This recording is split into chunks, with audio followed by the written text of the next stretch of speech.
আমাদের সিলেট অঞ্চলে একটা মানুষ, ভাইয়েরা বন্ধুরা, একটা বাজার, বলবো না সে বাজারের নাম। এই বাজারে একজন প্রসিদ্ধ এমন সুদখোর ছিল, সুদের ব্যবসা করত। মৃত্যুর আগে তার পেটটা এত বড় হয়ে যায়, তখন তারে নিয়ে যাওয়া হয় সিলেট শহরে। তখনকার সময় সিলেটের প্রসিদ্ধ ডাক্তার ছিলেন ডাক্তার খালিক, ডাক্তার আব্দুল খালিক তার নাম, নিরাময় পলিক্লিনিকের মালিক। তার কাছে নিয়ে যাওয়া হলো। ডাক্তার সাহেব তারে বিষ্ণের ভিতরে ঢুকায় চেক করেন। চেক কইরা ডাক্তার দৌড় দিয়া কয়, কারা কারা তোমরা এসেছো গো? তাড়াতাড়ি করে আমার হাসপাতাল থেকে তারে নিয়ে বের হও, কারণ আমার মেশিনে তার পেটের ভিতরে এমন এক সাপ ধরা পড়েছে, এমন বিষাক্ত সাপ আমি জীবনে কোথাও দেখি নাই। আমার নবী বলেছেন জাহান্নামে, জাহান্নামে তার পেটের ভিতরে সাপ। আল্লাহ বাস্তবে দুনিয়াতে দেখায় দিলেন, মৃত্যুর আগেই তার পেটের ভিতরে এক সাপ, বিষাক্ত সাপ। ডাক্তার সাহেব কই, তাড়াতাড়ি আমার কাছ থেকে বের হও, এমন সাপ বের করা আমার পক্ষে সম্ভব নয়। ভারতের মাদ্রাজ নিয়ে যাওয়া হলো।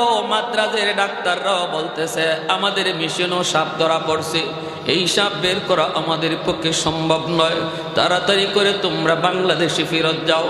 এই মানুষটা পেটের মধ্যে এই সাপ লইয়াই মরল। এই অবস্থায় তার কবরে রাখা হলো। ওতে ভাইরে, কার জন্য তুমি কি করতেছো রে আল্লাহর গোলাম? কার জন্য তুমি কি করতেছ? হারাম টাকা করে ঢুকাইয়া নিজের পেটের মধ্যে সাপ লইয়া কবরে যাইতেছ। ইয়াউমা ইয়াফিরুল মারউ মিন আখিহি ওয়া উম্মিহি ওয়া আবিহি ওয়া সাহিবাতিহি ওয়া বানিহি লিকুল্লি ইমরিইম মিনহুম ইয়াউমাইযিন শা'নুন ইউগনি। আল্লাহ পাক রব্বুল আলামিন কয়, তোর মা সেদিন তোরে চিনবে না, তোর বাবা সেদিন তোরে চিনবে না, আদরের স্ত্রীটা সেদিন স্বামীকে চিনবে না, কলিজার টুকরা সন্তানও সেদিন বাবার পরিচয় দিবে না। তাহলে কার জন্য তুমি কি করতেছ? হারাম টাকা করে ঢুকাইয়া ছোট ভাই ডাক দিয়ে কয়, ভাইয়া দুহাই দুহাই, ভাইয়া তুমি সুদের ব্যবসা ছেড়ে দাও। আমার মাদ্রাসায় পড়াইতেছো, আবার তুমি সুদের ব্যবসাও করো। কেউ তোমার পক্ষে আসবে না, কেউ তোমার বিপদে পাশে দাঁড়াবে না। বড় ভাই কয়, তুই পণ্ডিতি করিস না, মাদ্রাসা খেলে গেছো, আরো কিছু পড়ো। ছোট ভাই কয়, ভাইয়া বিপদে পড়লে আব্বা তোমার পাশে আসবে না, আম্মা পাশে আসবে না, ভাবি পাশে আসবে না, ভাতিজা পাশে আসবে না, আমি তো নাওই, আমি তো কয়, কস কি তুই? রক্ত পানি কইরা আমি সবাই খাওয়াইতেছি, পালতেছি, বিপদে পড়লে কেউ আসবে না। কয় না, একটু পরীক্ষা করে দেখবানি দুনিয়াতে। কয় কেমনি পরীক্ষা করবি? ছোট ভাই কয়, তুমি মরা মানুষের ভান ধরে পড়ে দিও, এরপরে শুধু কানটা তুমি সজাগ রাখো আর শুধু শুনবা কে কি কয়। বড় ভাই বট গাছের তলে গিয়ে সে মরা মানুষের ভান ধরে পড়ে গেছে। ছোট ভাই বড় ভাইকে মরা মানুষের লাশ বানাইয়া বাড়িতে আইনা হাজির, কান্না করে আর কয়, আব্বা ভাইয়া তো মারা গেছে, ভাইয়া তো মারা গেছে। বাপেও কান্দে, মায়েও কান্দে, ভাবিও কান্দে, বাতিজাও কান্দে, সবাই কান্নাকাটি রোল পড়ে গেছে। ছোট ভাই বড় ভাইয়ের কানে কানে যায়, কয় ভাইয়া এখন সজাগ আছো নি? কয় সজাগ তো আসছি, তুই খালি খেয়াল রাখবি কেউ যেন গরম পানি না ডালে। কয় না সমস্যা নাই, আমি আসছি, টেনশন করো না, কানটা খালি সজাগ রাখো, শুইনো কে কি কয়। কয় আব্বা জিন হুজুরের কাছে আমাকে একটু যাওয়ার সুযোগ দেন, আমি হুজুরের কাছে একটু যাই। আমার মন বলে ভাইয়ার দম হয়তো আটকে আছে, এটা হয়তো কোনো জিন্নাতের কারসাজি, কারণ বট গাছের তলে ঘটনা ঘটছে, আমার একটু হুজুরের কাছে যাইতে দেন। বাপে কয়, বাবা দৌড়তে দৌড়তে দৌড় দিয়ে গেছে জিন হুজুরের কাছে। কে জিন হুজুর? হেতে নিজেই তো জিন, সব কাহিনী তো হেই ঘটাইছে। দৌড়ে আসছে, কয় আব্বা জিন হুজুরে আমার একটা ফু শিখাইয়া দিছে। ফুর মধ্যে অ্যাকশন আসেনি না নাই? হ্যাঁ জোরে মাতুকা। ফখরে বাঙ্গাল রহমতুল্লাহি আলাইহি এক নাস্তিকে কয়, হুজুর মানুষে আর কত ধোঁকা দিবেন? কিসে? কই যে মানুষ কয় হুজুর একটা ফু দেন, আর আপনি আপনি একটা ফু মাইরা দিলেন, একটা বাতাস দিলেন। এই বাতাস দিয়ে কি হইল? মানুষ আর কত এমন দুঃখা দিবেন হুজুর? আল্লাহর ওয়ালি কয় তুমি ফুতে কি হয় বুঝো না। কয় ফুতে কি হইব? এটা একটা বাতাস, এটা হইব কি আবার? ট্যাবলেটও না, ইঞ্জেকশনও না। তো আল্লাহর ওয়ালি কয় বাতাসে কি হয় তুমি বুঝো না? কয় না, বুঝি না। ফখরে বাঙ্গাল রহমতুল্লাহ আলাইহি কয় তুমি বুঝবা কেমনে? তুমি তো জারর সন্তান, তোমার বাপের ঠিক নাই। গালিটা কঠিন হয়ে গেছে না? এর সাথে সাথে চেহারা লাল হয়ে গেছে, বডিতে ফুলে গেছে, হুজুরকে ধরে ফেলবে। তো মৌলবী আমার এত বড় কথা কইছে, মানুষজন দৌড়ায় আয়সা ধরছে, কিরে কি হয়েছে? কয় হুজুরে জিগাও না কি হয়েছে। আমার কি কইছে শুনছে? হুজুর কি কইছেন? কয় না কিছু কই নাই তো, আমি বলছি শুধু জারর সন্তান, ওর বাপের ঠিক নাই। মানুষে কয় হুজুর একটু বেশি হয়ে গেছে। হুজুর কয় আমি বেশি বোঝানোর জন্য কই নাই, আমি তারে মূলত একটা জবাব দিছি। জবাব, সে বাতাসে কি হয় বুঝে না, এটা বোঝানোর জন্য একটা বাতাস চাচ্ছি। বুঝছেন কথাটা? বাতাসে কি হয় সে বুঝে না, এজন্য তার একটা বাতাস ছাড়ছি। আমি কি তারে মারছি? এই তোমার হুজুরে মারছে? কয় না। কয় দেখেন আমি মারিও নাই, হাতও তুলি নাই, তার চেহারা লাল হয়ে গেছে, বডি ফুলে গেছে।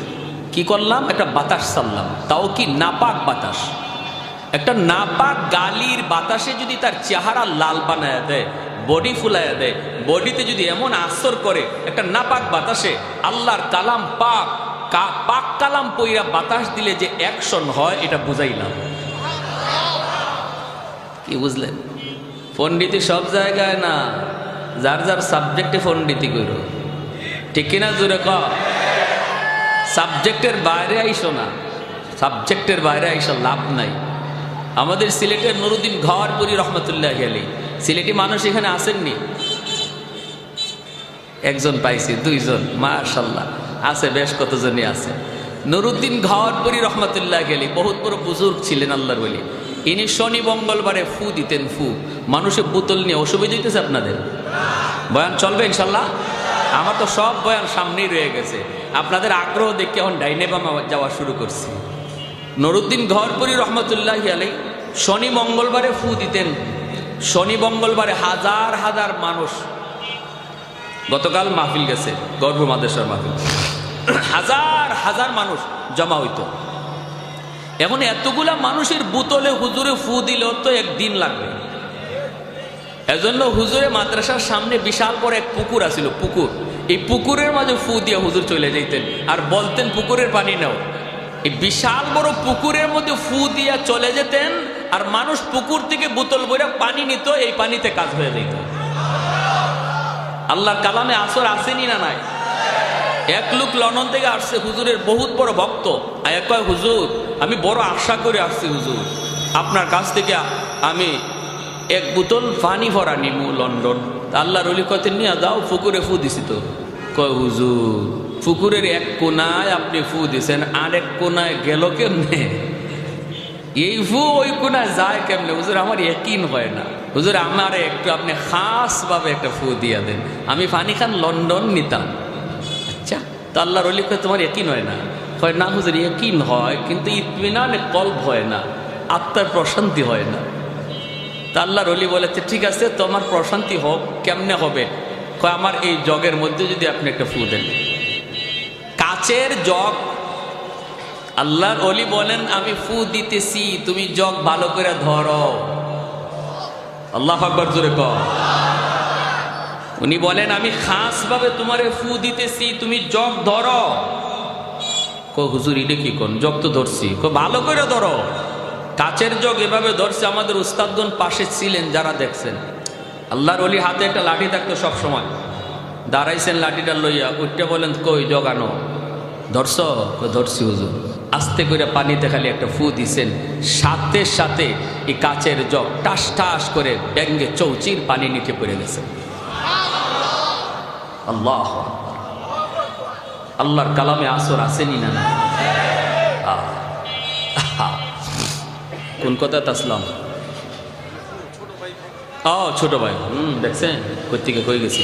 কয় হুজুর আসছে, আয়সা কয় আব্বা জিন হুজুর একটা ফু শিখাইয়া দিছে, এই ফুটা ভাইয়ারে দিলেই ভাইয়া জিতা হয়ে যাইব। বাপে কয় তাড়াতাড়ি ফু দে। আব্বা হুজুরে একটা শর্ত লাগাই দিছে। শর্ত কয় কি শর্ত? হুজুরে বলছে এই ফুটা তোমার ভাইয়ের শরীরে দিলে ভাই জিতা হবে 100%। তবে এর আগে একজন জিতা মানুষের শরীরে ফুটা দেওয়া লাগবে। এই জিতা মানুষটা ফু খাইয়া হে জিতাও থাকতে পারে, মরতেও পারে, তবে মরার সম্ভাবনা বেশি না, কম, জিতার সম্ভাবনাটাই বেশি। এখন ছোট ভাই বাপরে কয় আব্বা এত কষ্ট করে আমার ভাইয়ের সংসার পালার জন্য যখন যা লাগে তাই ব্যবস্থা করে, এই ভাইটাকে বাঁচানোর জন্য আব্বা তোমার গায়ে ফুটা দিমুনি। আর বড় ভাইরে কয়ে গেছে খালি কান খাড়া রাখো, কে কি কয় শুনবা। বাপে এই ফুটা খাইলে মরে যাবো এটা কি 100%? না, সম্ভাবনা আছে, তবে এটা মরার সম্ভাবনা খুব কম, জীবিতই থাকবে। এরপরও বাপে কয় রাখ, আমার গায়ে ফু দিস না, ওর বউরে ডাক। শুরু হয়েছে এখন ফালানি, ওর বউরে ডাক। আস্তে করে কানাই কাছে ভাই শুনছুনি আব্বা কিতাব হয়েছে? শুনছি। ভাবি, ও ভাবি কান্দনা, কান্দনা গো ভাবি, বাইয়া জিতা হইব। একটা ফুল হইয়া আইসি জিন হুজুরের কাছ থেকে, ফুটা দিলেই বাইয়া জিতা হইয়া যাইব। কিন্তু ভাবি গো ফুটা তো একদম জিতা মানুষের শরীরে আগে দেওয়া লাগবে। আব্বারে বলছিলাম, আব্বা রাজি হয় না। ভাবি তুমি রাজি আসনি? এত কষ্ট করে ভাইয়ে, এত মায়া করে, এত মহব্বত করে তোমাকে ঈদে ঈদে তোমার শাড়ি কিনে দেয়, যখন যা চাইছো অলংকারের গাট্টি আর গাট্টি, যত যা কিছু চাইছো সব তোমাকে দেয়, এত মহব্বত করে ভাইয়ে। ভাবি গো তোমাকে এই ভাইটারে বাঁচানোর জন্য তোমার গায়ে ফোঁটা দিমুনি। এমনি ভাবি কয় যেখানে আসো এখানে খারাপ, সামনে আইও না, যে মরছে হে ওই মরুক। কি জবটা দিছে? এমনি দাঁড়ে গিয়ে কয় ভাই বাবির কথা শুনছনি? কয় শুনছি। তুই খালি খেয়াল রাখিস কোনোটা যেন গরম পানি না ডালে। কয় না, আমার এই ব্যবস্থা আছে, তুমি এই ডরাইও। বাতিজা কান্দো না, ম্যাট্রিক পরীক্ষা দেওয়ার আগেই মোবাইল চাইছো, এত মোটা মোবাইল। আমার ভাই তোমার মোবাইল কিনে দিছে, পাস করলে পরে তুমি দাবি করছো বাইক পালসার দিবে, এটাও দিবে। কিন্তু বাতিজারে তোমার এই আব্বারে বাঁচানোর জন্য ফুটা তোমার গায়ে দিমুনি। তোমার দাদা রাজি না, তোমার দাদি রাজি না, তোমার মা রাজি না, তুমি নি রাজি আছো বাতিজা, একটু ফুটা তোমার গায়ে দিমুনি, একটু কও। এমনি বাতিজায় কয় চাচা আজকে থেকে তুমি আমার আব্বা, তাও ফু দিও না। মরা বেটা উঠতে দিছে দৌড়, এক দৌড়ে মাদ্রাসা গিয়া কয় হুজুর মাপ চাই, জীবনে আর সুদ খাইমু, বুঝে ফেলছি আমি, আমার লাগে কে কদ্দুর করবো, আমি অত বুকার মতো সবরে খাওয়াইমু, আর ফার গুতা কিল যা আছে সব একা আমি সইমু, দরকার নাই। এজন্যই যে মানুষ হারাম গড়ে ঢুকায় এই কথা বোঝার পরেও যে সব হিসাব তার, আর যারা খাইতেছে ফাও ফাও খাইতেছে কারো হিসাব দেওয়া লাগবে না, 10 জনের হিসাব সে একা দিব, এই কথা জানার পরও যে মানুষ হারাম টাকা দিয়ে ঘর বানাইতেছে, হারাম টাকা দিয়ে ঘরের মানুষ সে খাওয়াইতেছে, এর মতো দুনিয়াতে বুকা আর কেউ নাই। আওয়াজ দিয়া বলেন ঠিক কি না? এজন্য আমার ভাইরা মনোযোগ দিয়ে শুনো, আল্লাহর গোলাম বাইরের জন্য খেয়াল রাখবা, কোনোদিন হারাম টাকা দিয়ে নিজে ইচ্ছে করে বোঝা মাথায় নিব। ব্যবসা করে যেই মানুষটা ব্যবসা করলো, যেই যুবক ভালো করে তার সুযোগ ছিল সুদের ব্যবসা করার, এরপরও সে সুদ খায় না, আল্লাহর ভয়ে 5 ওয়াক্ত নামাজ এসে মসজিদে যায়, আজান হলে পরে শাটারটা বন্ধ করে দেয়, মাপে কম দেয় না, মিথ্যা কথা বলে না, না ভেজাল মাল কোনোদিন ভালো করে বিক্রি করে না, ভেজালটারে ভেজাল কয়, ভালোটারে ভালো কয়। 100% সততার সাথে যেই ব্যবসা করে যেই যুবক, এই যুবক যখন আজান হলে মসজিদে যায়, ওই দোকানদার যখন আজান হলে মসজিদে যায়, আল্লাহর নবী রহমতের নবী বলেন তার সুযোগ ছিল মিথ্যা বলার, সুযোগ ছিল মাপে কম দেওয়ার, এরপরও যে করে না, তোমরা মনে রাখো আমি নবী বললাম, সে তোমাদের মধ্যে আল্লাহর ওলি। লা ওয়ারাকাল কাফি, লা ওয়ারাকাল কাফি। এজন্য বলতেছি যুবকদের জন্য আল্লাহর ওলি হওয়া বড় সহজ, যুবকদের জন্য আল্লাহর ওলি হওয়া সহজ। যদি সে যৌবনে আল্লাহর গোলামি করে, আল্লাহর গোলামি করে রে যুবক, যেই যুবক যৌবনে আল্লাহর গোলামি করে, এই যুবকের সেজদার দিকে তাকাইলে আল্লাহ জমিনের প্রতি মায়া লেগে যায়। আল্লাহ পাক রব্বুল আলামিন হাদিসে কুদসিতে বলে, প্রতিদিন জমিন আমি আল্লাহর কাছে আবদার করে ইয়া রাব্বি আবতালিউ ইবনা আদম ফি কারি, ওগো মালিক মন চায় জমিনের জালেমগুলিকে আমি গিলে ফেলি, গুনাহগারগুলিকে আমি গিলে ফেলি। যেই পরিমাণ জুলুম হয়, যেই পরিমাণ অত্যাচার হয়, যেই পরিমাণ গুনাহ হয়, আমার জমিন আমি আর বরদাস্ত করতে পারি না। আসবিরু ইলা মাতা আসবিরু, আর কতকাল আমি জমিনের উপরে এই গুনাহ দেখব, জমিনের উপরে এই অত্যাচার সইব। আল্লাহ অনুমতি দাও, আবতালিউ ইবনা আদম ফি কারি, আমি জমিন আমার উদরে সবগুলিরে গিলে ফেলি। আল্লাহ কই কেন? কইলি আন্নাহুম ইয়ারযুকু বিরিজকিকা ওয়া ইয়াসিকা ওয়া ইয়ারজুলু বিরিজলাইকা ওয়া ইয়াসিকা ওয়া ইয়াতাকাল্লামু বিলিসানিকা ওয়া ইয়াসিকা। আল্লাহ তোমার দেওয়া হাত দিয়া তোমার নাফরমানি করে, আল্লাহ তোমার দেওয়া পা দিয়া তোমার নাফরমানি করে, তোমার দেওয়া জবান দিয়া সে নাফরমানি কথা কয়।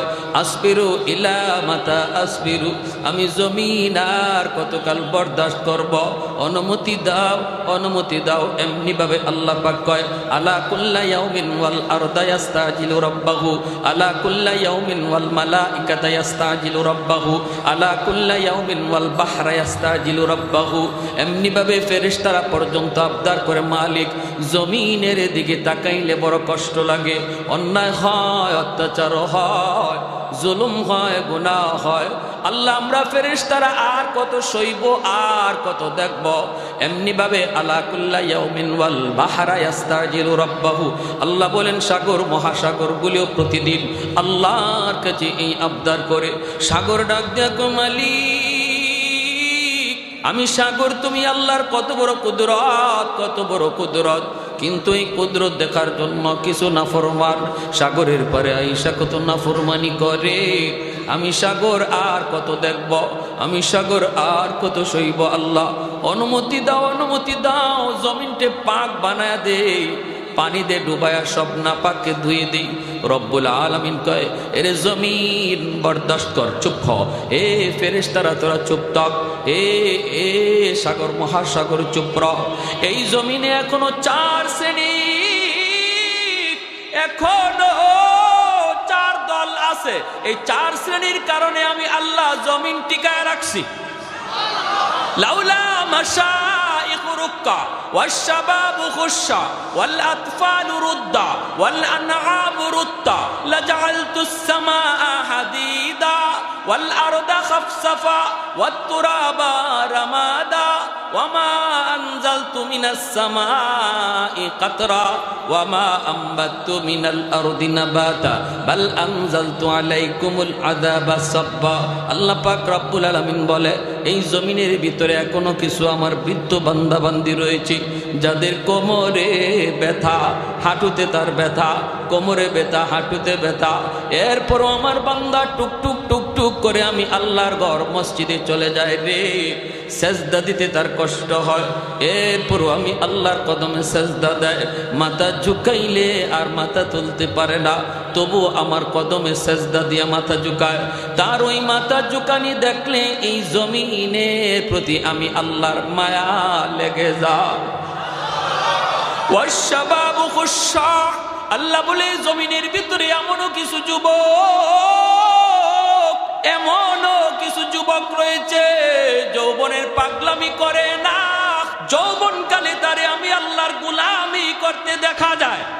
এ যুবক, তুমি যদি বলো যৌবনে পারা যায় না, আমি বলবো তোমার মতো যুবক যদি তাকাও সব জায়গায় এমন কিছু যুবক পাওয়া যাবে যারা যৌবনে আল্লাহর গোলামি করে, মসজিদে নামাজ পড়ে, আসেনি না নাই? কলেজে গেলে নামাজি যুবক পাওয়া যায়, ভার্সিটিতে গেলেও নামাজি যুবক পাওয়া যায়, আর্মিতে গেলেও নামাজি যুবক পাওয়া যায়, পুলিশে গেলেও নামাজি যুবক পাওয়া যায়। এ যুবক ভার্সিটিতে পইরে যদি যুবক মাথায় পাগড়ি পইরাম মুখে নবী সুন্নত দাড়ি রেখা আল্লাহর গোলামি যৌবনে করতে পারলু, তুমি কেন পারবা না রে ভাই? তুমি কেন পারবা না? পারবো না এমন কাজকে বলা হয় যেই কাজ কেউ পারে না। একজন যদি পারে তাহলে বোঝা যায় পারা সম্ভব, ঠিক না? একজনও যদি পারে তাহলে বোঝা যায় পারা সম্ভব। তুমি যদি পারো আর একজন যদি পারে, তুমি কেন পারবা না? তুমি কেন পারবা না? আমি ঢাকা ইউনিভার্সিটিতে একবার গিয়েছিলাম, আমার বন্ধু আমাকে দাওয়াত করেছে, আমি জোহরের নামাজ পড়লাম, বন্ধুর সাথে হাত মিলাইলাম, এরপরে দেখি আরেকজন আমার সাথে হাত মিলাইলো। এত সুন্দর একটা যুবক, চেহারাটা একদম নুরানি, চেহারা জলমল জলমল করে, মুখের মধ্যে আমার নবীর সুন্নতি দাড়ি, মাথার মধ্যে তার পাগড়ি, সাদা দবদবে পাগড়ি। আমার দোস্ত আমাকে বলতেছে, দোস্ত তুমি তারে চিনোনি? আমি বললাম না দোস্ত, কোনোদিন তো দেখি নাই। আমি তো তোমারে জিজ্ঞেস করতাম সে কে? সে বলে সে হলো আমার দোস্ত। তাহলে তোমারও দোস্ত হাবিবুল হাবিবে হাবিবুল, বন্ধুর বন্ধু বন্ধু হয়।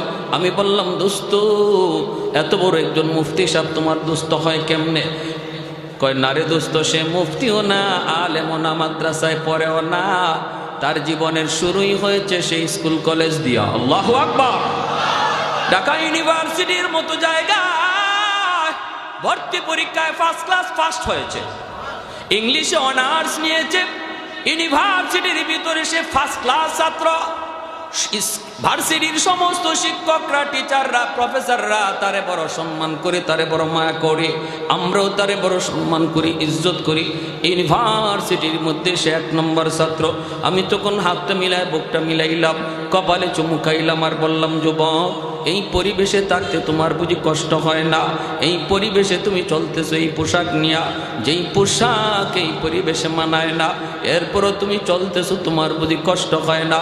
যুবক চোখ থেকে দর দর করে পানিটা জড়ায় কান্দে আর কই, হুজুর আমার জন্য আপনি দোয়া করবেন, দোয়া করবে। আমি আমার নবীর সুন্নত তরিকায় ভার্সিটিতে চলি, আমাকে সবাই মায়া করে, আমার বন্ধুরা আমাকে আগে সালাম দেয়, এমনকি আমার ক্লাসমেট মেয়েরা যারা আছে এরাও আমাকে দেখলে মাথায় কাপড় দিয়া দেয়। তাহলে সে যদি পারে, তুমি কেন পারবা না? এ যুবক, তোমার দিকে আমার আল্লাহর কুদরতি নজর, আমার মালিকের কুদরতি নজর। আল্লাহ কয়, এই জমিনের ভিতরে এমনও কিছু যুবক পাওয়া যায় যেই যুবকগুলি আমি আল্লাহকে ডরায়, যেই যুবকগুলি যৌবনে আমি আল্লাহকে ভয় পাই। ওরা যখন যৌবনে আমি আল্লাহর কদমে সেজদা দেয়, এই যুবকগুলির সেজদার দিকে তাকাইলে গুনাহগার জমিনের প্রতি আমার মায়া লেগে যায়। ওয়াল আনআম রুদ্দা, আল্লাহ পাক বলে আরেকটা শ্রেণী হলো জমিনের ভিতরে পশু পাখি আছে, এদের কোনো গুনাহ নাই, অন্যায় নাই, অপরাধ নাই। আসমানি গজব, জমিনি গজব যদি জমিনে নামে, পশু পাখিগুলি এই আযাব গজবের শিকার হয়ে যায়, অথচ এদের উপরে কোনো শরীয়ত নাই, শরীয়তের কোনো বিধিবিধান নাই। এদের দিকে তাকাইল জমিনের প্রতি মায়া লেগে যায়। আল্লাহ পাক বলে 4 নম্বর দল হলো ওয়াল আতফাল রুদ্দা, জমিনের ভিতরে কিছু শিশু বাচ্চা আছে, প্রতিটা বাপ মার কিছু শিশু বাচ্চা আছে, এই শিশু বাচ্চাগুলির উপরে শরীয়তের বিধান নাই। আমি আল্লাহর পক্ষ থেকে শিশু বাচ্চাগুলির উপরে হালাল হারামের বিধান নাই, জায়েজ না জায়েজের কোনো বিধান নাই। আসমানি গজব, জমিনি গজব যদি জমিনে নামে, বাপ মার গুনার কারণে জমিনের মধ্যে যদি আসমানি গজব, জমিনি গজব নেমে আসে, আল্লাহ পাক বলে শিশু বাচ্চাগুলি গজবের শিকার হয়ে যায়, অথচ এই বাচ্চাগুলির কোনো অন্যায় নাই, কোনো অপরাধ নাই, এরাও এই গজবের মধ্যে, আযাবের মধ্যে পড়ে যায়। এরা কান্নাকাটি করে, এদের কান্নাকাটির দিকে তাকাইলেও জমিনের প্রতি আমি আল্লাহর মায়া লেগে যায়। তাহলে শিশু বাচ্চাদেরকে মারধর করবেন না, ওদেরকে বকাবকি করবেন না, কারণ ওরা মাসুম, ওরা নিষ্পাপ। এদের কারণে আল্লাহ তোমাকে আমাকে খাওয়াইতেছে। যেই ঘরে শিশু বাচ্চা আছে, মনে রাখবা যুবক, এই শিশু বাচ্চাগুলির খাতিরে আল্লাহ তোমার আমার রিজিকের ব্যবস্থা করে। সুবহানাল্লাহ। লা জিদ্দা ওয়ালা নিদ্দা ওয়ালা হাদ্দা লিমাওলা, লা জিদ্দা ওয়ালা নিদ্দা ওয়ালা হাদ্দা লিমাওলা, الآن كما كان ولم يلق زوالا الآن كما كان ولم يلق زوالا لا مثل ولا صور مثلا ونذيرا من قال سوى ذلك قد قال محالا من قال سوى ذلك قد قال محالا لا ولد ولا والد لا عم وخالا لا شبه ولا مثل ولا كفوا لمولا আল্লাহু আকবার জোরে বলি আর একটু জোরে বলি আল্লাহু আকবার আল্লাহ পাক কয় যদি এই জমিনের মধ্যে চার দল না থাকতো তাহলে কি হতো জানো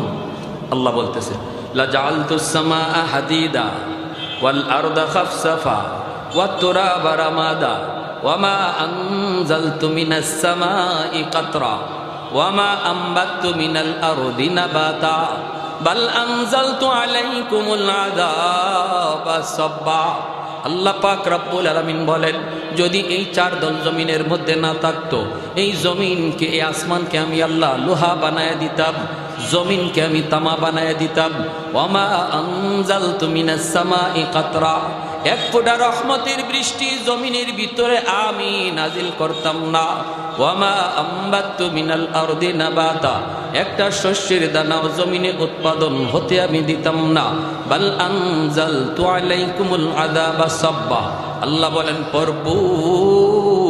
পরপর শুধু জমিনে গজব আর গজব নামতো এই গজব আর গজব নামতো কিন্তু গজব আসতে চায় মানুষের গুনার কারণে সাবাকাত রাহমাতি আলা গাযাবি যখনই মানুষের গুনার কারণে গজব আসতে চায় আমি আল্লাহ আমার রহমতকে পিছনে পাঠায় দেই আমার রহমত গজবের আগে চলে যায় আর একটু জোরে বলি সুবহানাল্লাহ এজন্য বলি যুবক যৌবনটারে যেভাবে মন চায় সেইভাবে খরচ করা যাবে না অনেক দামি এক সম্পদ এই সম্পদটারে তুমি বুঝিবা না এই যৌবন খরচ হবে আল্লাহ রাসূলের মর্জি মতো ঠিক কি না আমার জান আমার মাল আল্লাহ কিনে নিয়ে গেছেন অতএব এই জান মাল যদি ব্যয় করতে হয় আমার আল্লাহর মর্জি মতো ব্যয় করা লাগবে জান যদি দিতে হয় নিজের মর্জি মতো নয় আল্লাহ যেখানে বোঝে ওইখানেই জান দেওয়া লাগবে আওয়াজ দিয়া বলো ঠিক কি না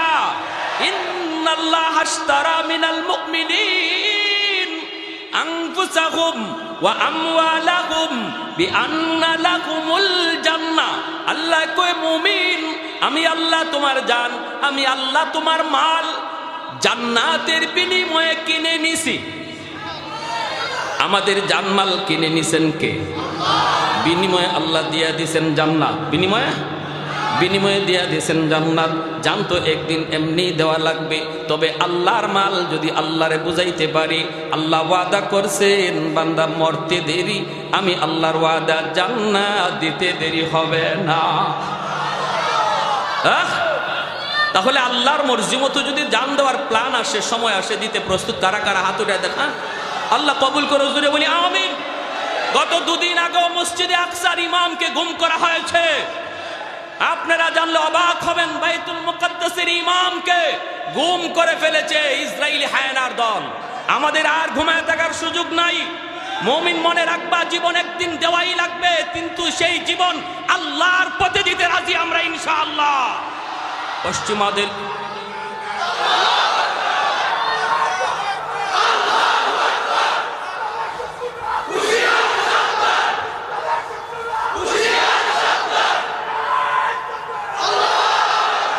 পশ্চিমাদের চোখ পড়েছে কাবাগরের প্রান্তরে ব্রিটিশ দালাল দল বেঁধেছে ধ্বংস করতে চায় কারে পশ্চিমাদের চোখ পড়েছে কাবাগরের প্রান্তরে ব্রিটিশ দালাল দল বেঁধেছে ধ্বংস করতে চায় কারে আল্লাহ পাকের ঘর তোর সাহস থাকলে ধর আল্লাহ পাকের ঘর তোর সাহস থাকলে ধর দো জাহানের মালিক যিনি পবিত্র কাবা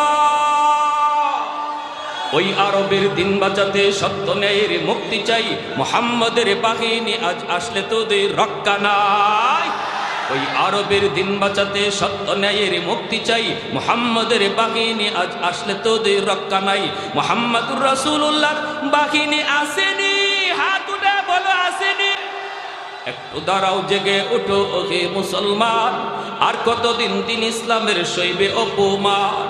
একটু দাঁড়াও, জেগে ওঠো ওহে মুসলমান, আর কতদিন দিন ইসলামের সইবে অপমান। রক্ত দিয়ে পবিত্র ওই মক্কা মদিনা, সেই জমিনে সিনেমা হল চলতে পারে না। রক্ত দিয়ে পবিত্র ওই মক্কা মদিনা, সেই জমিনে ইহুদিরা চলতে পারে না। নূর মক্কার ইসলাম তার তাকলো কি আর দাম, বন্দিশালায় তাকে যদি কাবার ইমাম। ওই আরবের দিন বাঁচাতে সত্য ন্যায়ের মুক্তি চাই, মুহাম্মদের বাহিনী আজ আসলে তোদের রক্ষা নাই। ওই আরবের দিন বাঁচাতে সত্য ন্যায়ের মুক্তি চাই, মুহাম্মদের বাহিনী আজ আসলে তোদের রক্ষা নাই। মুহাম্মদুর রাসূলুল্লাহ বাহিনী আসেনি, হাত উঠে বলো আসেনি। পশ্চিমাদের চোখ পড়েছে কাবাগরের প্রান্তরে, ব্রিটিশ দালাল দল বেঁধেছে ধ্বংস করতে চায় কাড়ে। পশ্চিমাদের চোখ পড়েছে কাবাগরের প্রান্তরে, ব্রিটিশ দালাল দল বেঁধেছে ধ্বংস করতে চায় কাড়ে। আল্লাহ পাকের ঘর তোর সাহস থাকলে ধর, আল্লাহ পাকের ঘর তোর সাহস থাকলে ধর। দো জাহানের মালিক যিনি পবিত্র কাবা, ওই আরবের দিন বাঁচাতে সত্য ন্যায়ের মুক্তি চাই, মুহাম্মদের বাহিনী আজ আসলে তোদের রক্ষা নাই। জোরে বলি আল্লাহু আকবার, আল্লাহু আকবার।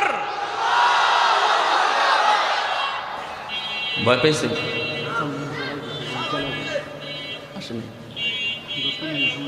ভাইরা আমার, আল্লাহর নবী রহমতের নবী, মুতার যুদ্ধে মায়ার নবী তিনি ঘোষণা করেছেন, আল্লাহর নবী বলেন দুশমন 2 লক্ষ,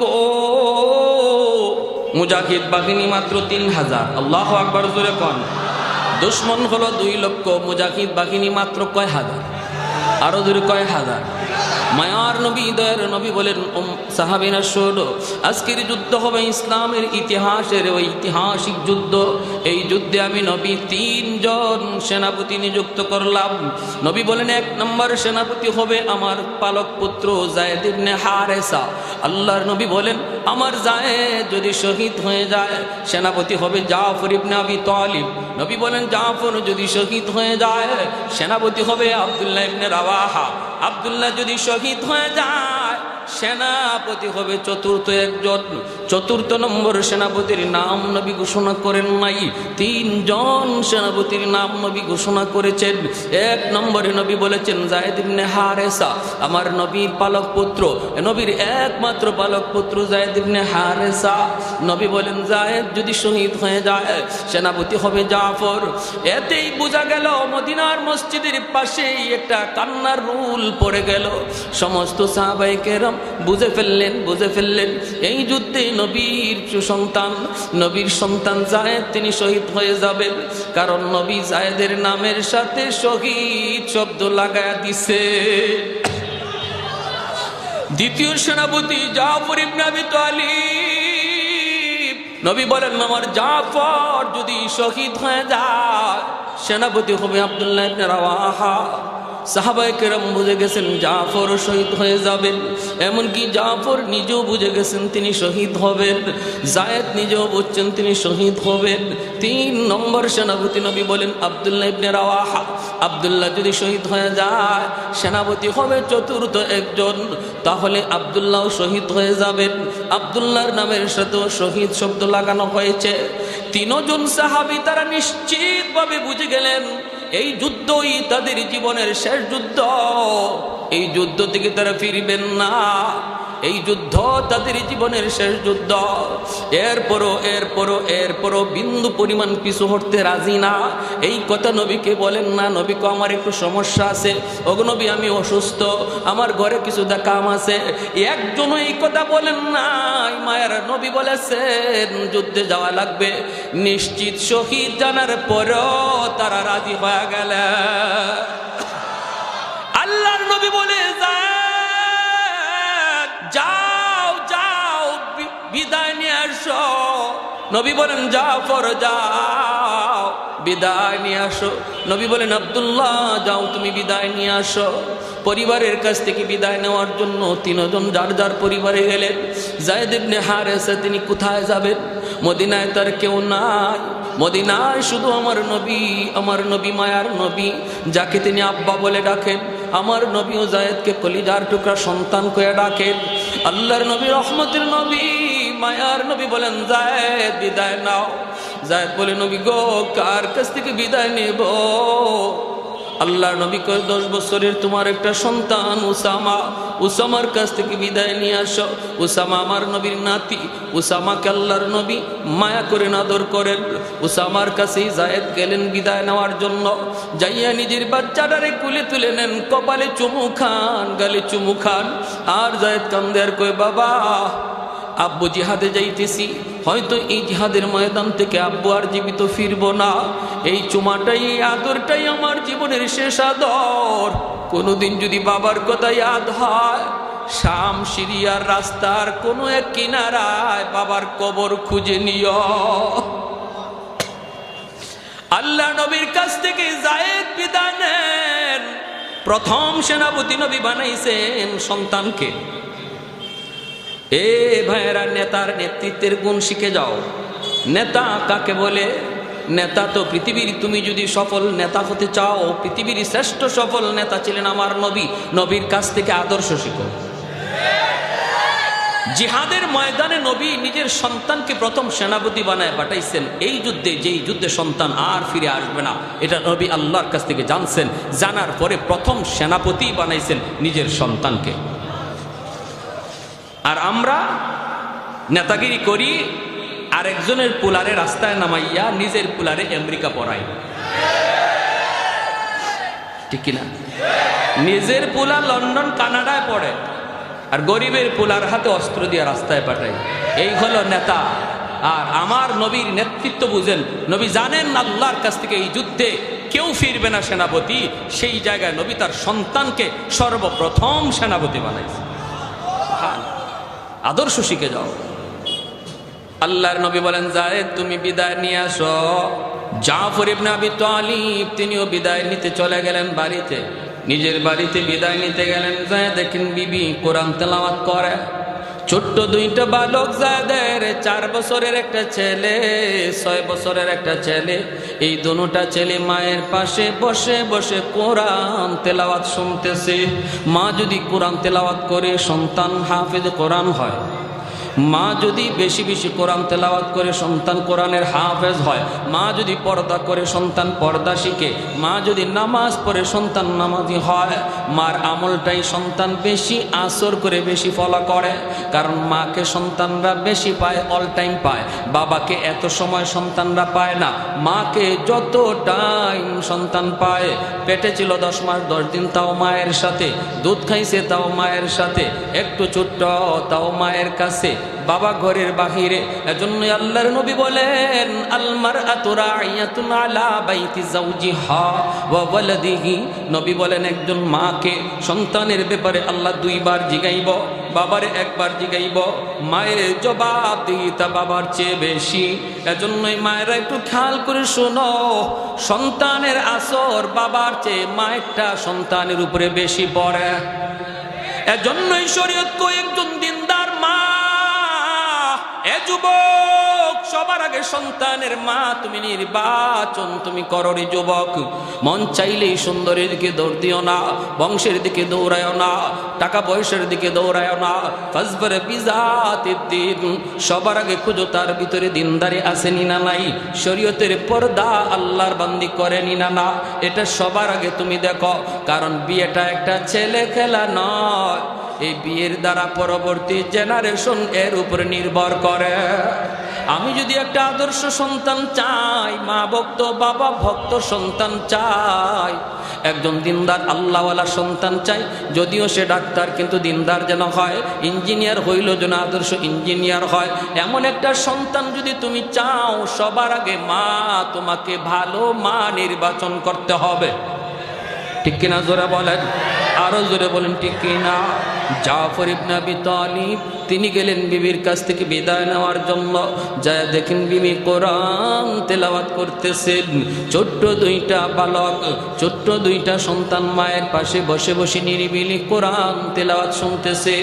জাফর ইবনে আবি তালিবে গায়ে তো যুদ্ধের পোশাক পরা, হাতের মধ্যে তলোয়ার। এই অবস্থায় তিনি ঘরে যায় ঢুকলেন, ডাক দিয়ে বলেন, বিবি অল্প সময়ের জন্য একটু কোরআন তেলাওয়াত বন্ধ করো, একটু বন্ধ করো। আমার নবী, দয়ার নবী, আজকের যুদ্ধে আমাকে 2 নম্বর সেনাপতি নিযুক্ত করেছেন। আমি যুদ্ধের ময়দানে যাচ্ছি গো বিবি, ও বিবি বিদায় দাও, বিদায় দাও। বাচ্চা দুইটারে কুলে নিয়ে আদর করে জাফর তিনি বিদায় নিতে যাবেন। ওই অবস্থায় বিবি ডাক দেয়া কই, স্বামী গ, যুদ্ধে যাবেন, কোনো আপত্তি নাই। আমার নবী বলেছেন যুদ্ধে যাবেন, কিন্তু আমি নবীর জবানে শুনেছি যুদ্ধে যাবার আগে মুনাজাত আল্লাহর কাছে কবুল হয়। অবশ্যই আমি একটু হাত উঠাবো, আমি মুনাজাত করব, আর আপনি শুধু আমার সাথে আমিন আমিন বলবেন। এই বইলা বিবি হাত উঠাই দিছে। জাফর ইবনে আবি তালিব কয়, ঠিক আছে তুমি মুনাজাত করো। বিবি 1 নম্বর দোয়াটাই করছে, আল্লাহ, ছোট দুইটা বালক, ছোট দুইটা বাচ্চা, অবুঝ নিষ্পাপ, এরাও বাপ মার সাথে হাত উঠায় দিছে। ভাইরা মনে রাখো, মহিলাদের দোয়া কিন্তু আল্লাহর কাছে পুরুষের আগে কবুল হয়। মাঝে মাঝে ঘরে বিবিকে নিয়ে হাত উঠাইয়া বিবিকে বইল, তুমি মুনাজাত করো, আমি তোমার সাথে আমিন বলবো। অথবা নিজে মুনাজাত করো, বিবিরে বলো, বিবি গো তুমি আমিন বলো। নবী বলে মহিলাদের দোয়া পুরুষের আগে আল্লাহর কাছে কবুল হয়। আল্লাহর নবীর সাহাবী তিনি তো হাত বাড়ায় দিছেন, আর বিবি দোয়া করে। 1 নম্বর দোয়া, 3টা দোয়া করছে। প্রথম নম্বর দোয়াটা ছিল, আল্লাহ আজকের যুদ্ধে মুসলমানদের তুমি বিজয় দান কইর। জাফর ইবনে আবি তালিব কয় আমিন। 2 নম্বর দোয়া করছে, আল্লাহ ও মালিক, এই যুদ্ধে মুসলমানদের মনোবল তুমি বাড়ায় দিও, সাহস তুমি বাড়ায় দিও। কারণ শুনেছি দুশ্মন হলো 2 লক্ষ, মুসলমান মাত্র 3000। আল্লাহ মুসলমানদের সাহস মনোবল তুমি বাড়ায় দিও, বাড়ায় দিও। জাফর ইবনে আবি তালিব বলেন আমিন। 3 নম্বর দোয়াটা করতেছেন বিবি। 3 নম্বর দোয়াটা করার আগে বিবি কান্না শুরু করছে, কথা বলতে পারে না, কান্দে আর কয়, আল্লাহ আমার 2টা অবুঝ, 2টা শিশু বাচ্চা, এখনো বুঝে না, এখনো শিশু, এখনো বুঝে না, এখনো শিশু। আল্লাহ আমার 2টা অবুঝ বাচ্চার দিকে তাকাইয়া তাদের আব্বারে তুমি গাজী বানাইয়া ফিরত দিয়ে দিও। যেই মাত্রই দোয়া করছে, আল্লাহ আমার স্বামীর জীবিত ফিরত দিও। আমার 2টা বাচ্চার দিকে তাকাইয়া আমার 2টা বাচ্চারে তুমি এতিম বানাও না, বানাও না। সাথে সাথে জাফর ইবনে আবি তালিব মুনাজাতের হাতটা তিনি ছাইড়া দিছেন, আমিন বলেন নাই। তলোয়ারের বাট দিয়া বিবির হাতটাকে আস্তে করে নামায় দেন। নামায় কই, বিবি গো তোমার আগের 2টা দোয়া কবুল হবে, 3 নম্বর দোয়াটা কবুল হবে না। কারণ আমার মায়ার নবী, আমি বলতে চাই নাই গো বিবি, আমাকে বলতে বাধ্য করেছো, বাধ্য করেছো। কারণ আমার নবী আমার পরে আরেকজন সেনাপতির নাম নবী ঘোষণা করেছেন। এতে করে সবাই আমরা নিশ্চিত এই যুদ্ধে আমি জীবিত ফিরব না, শহীদ হয়ে যাব। কারণ আমার নামের সাথে নবী শহীদ শব্দ লাগাইছেন। আমার পরে আরেকজন সেনাপতির নাম নবী ঘোষণা করেছেন। না গো বিবি, এই বিদায় আমার জীবনের শেষ বিদায়। জান্নাতে আল্লাহর সাথে, আল্লাহর সামনে সাক্ষাৎ হবে, আমাকে বিদায় দাও, বিদায় দাও।